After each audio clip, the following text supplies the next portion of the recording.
All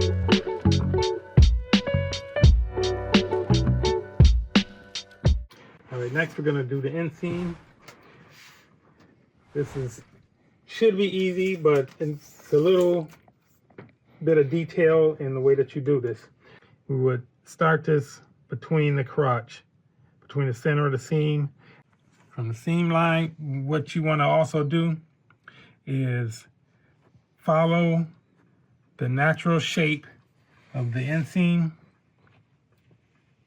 Now this jean does not twist. If it's a wash jean, it's gonna, sometimes you will find a twist and you won't be able to do this. So you wanna be able to follow the shape. So this inseam, 35 inches.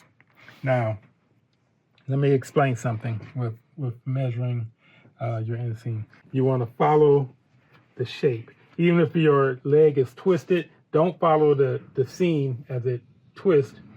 Follow the shape of the leg or where the seam should be.